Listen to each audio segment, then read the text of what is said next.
Okay, so breaking news. What a move that has been made. Deebo Samuel will play for the Washington Commanders next season.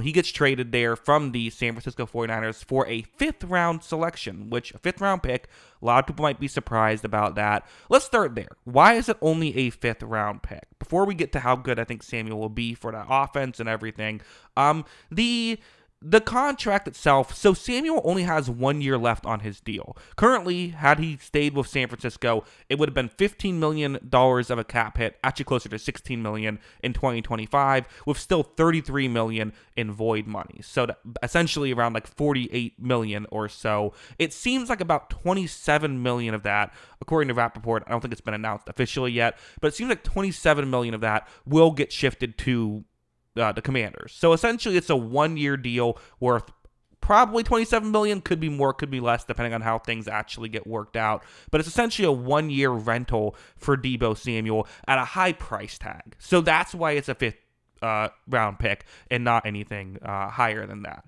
Also, for Deebo Samuel, I mean, the one thing you have to mention as well is, so Deebo Samuel had that amazing 2021 season, which is, it's been a minute now. That's 4 years ago. But he had that incredible 2021 season where he had 1,400 receiving yards and was also a running back that year. Was, I think, a top 5 PFF graded player in both running back and as a receiver. So he was amazing that year. Has not quite been as good. The past 3 years he has not reached. In fact, he's only had over 900 yards 1 year in his career. It was that year in his 6-year career. Now, he's still been an effective player. Part of that has been just injuries has kind of been an issue. But nonetheless, that is kind of where he's at. And so, are you getting a superstar level player? Well, you're getting someone who at times plays like a superstar, but are you getting that consistently? If I'm Washington, I don't go into this saying, well, now we have a number one wide receiver in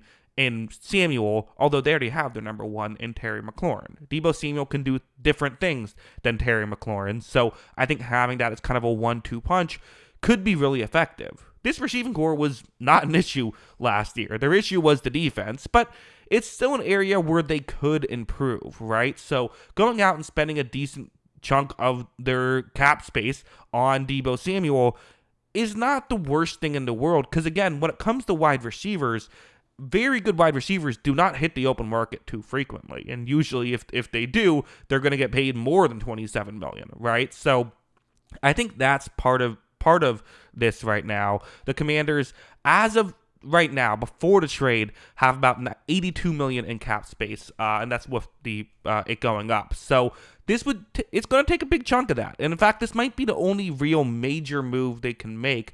And I think that's the question you have to ask if you're a Commanders fan. Obviously, it's fun. No one's mad to get a guy like Deebo Samuel because there is the high ceiling, right? If Samuel can be great.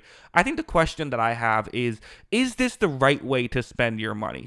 Could you have maybe spent it on defense, which was a real issue? Maybe they hope some young players can play better. Maybe they hope Lattimore plays better now that he's healthy. It's certainly possible. I don't know. I mean, I do wonder how much this can work.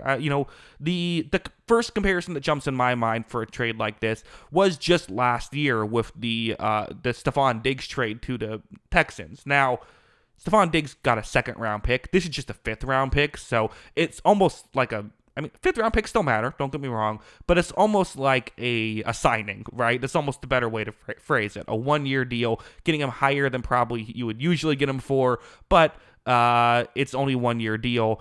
And, I think the other thing that just has to be mentioned here is for the Commanders, they have cap space to spend because of the rookie deal, right? That's the kind of the other aspect of this, and that's part of why I always harp on these quarterback contracts is when you get a guy on a rookie deal like the Commanders have, this is the advantage that it gives you. Now, to shift gears, so I guess, well, let me put a bow on my thoughts on the Commanders. I'm not going to hate the move. It's still just one move, though. I think if this is the one big move they make and they don't do anything else, I'd have some issues. But really, when it comes to defense, you want depth. When it comes to offense, sometimes you want stars. So making a big splash for a star player on offense and then working on the defense depth-wise, I wouldn't hate, but that's what they have to do. That's how they have to focus on this stuff, I think. So yeah, as a whole, I mean, I think I'm not gonna say this is an amazing move by the Commanders, but I think it's a fine move as long as this is not all they plan on doing, which I don't think it will be. I think they will do some other stuff. So we'll see how that works. But for the 49ers, it's a decision that they made, right, to get rid of a good player. And they're a team where they had money. This is not a situation where they have to clear up some money somewhere, because before this move, they were at $50 million in cap space. So it'll be at, assuming all of Samuel's contract for this year is taken off, I'm assuming some of the dead money for next year will be added on. I don't know exactly how that'll work, but they're not clearing up a ton of money right here for Samuel. I think this is just simply they feel like they can spend that money better elsewhere, you know? When they even just made the Super Bowl 2 years ago, I think a big part of that team, Samuel was a part of that team, right? And even if he didn't have a great Super Bowl, it was the fact that they had Samuel and Brandon Ayuk and George Kittle. They went out and paid Brandon Ayuk a big amount of money. So, Kittle's been on the roster for a bit now. He's been making a big amount of money, but they've had kind of that three-headed monster.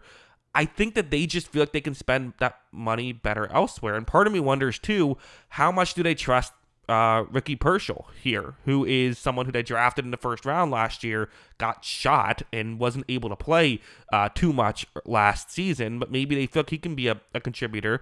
I don't know. I don't know exactly what they're gonna do because, again, they're a team with a rookie deal as well, and it doesn't seem like this is a move they had to make, but I mean, I guess the one thing I should mention that I haven't touched on was obviously Samuel had some, let's say, on the sideline issues, and I'm not talking about the podcast with me and Kyle. I'm saying the actively on the sideline. Obviously, there was that thing where he choked his long snapper or whatever. So I don't know. Maybe there's something to that. Maybe this is a locker room move a little bit. That's total speculation, but kind of something you have to mention in a contract like this. So as a whole, yeah, how can you not say this is a win for the Commanders? They're essentially getting a free Pro Bowl wide receiver who at times has looked like an all-pro when he's on the field.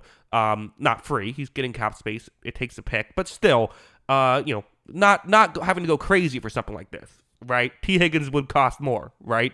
Although I think T. Higgins has a bit more of a history of success. But still, that's kind of the situation. How can you not say it's a win? But at the same time, I do think there is a scenario where we look at this in a year and say, yeah, in hindsight, that probably wasn't the best move, and San Francisco might have made the right call. So that's just kind of how I view it as of right now. But again, offseason is still young. If the Commanders make 7 more defensive moves, I'm going to say this was a great move then. If this is all they're doing, it's a bad move. And it's kind of same thing for San Francisco. If they just get rid of him for nothing and don't use that money elsewhere, well, then what did you do that for? So yeah, those are my thoughts. What are yours? Let me know in the comments below. Always love hearing from y'all. And of course, as always, thanks for watching.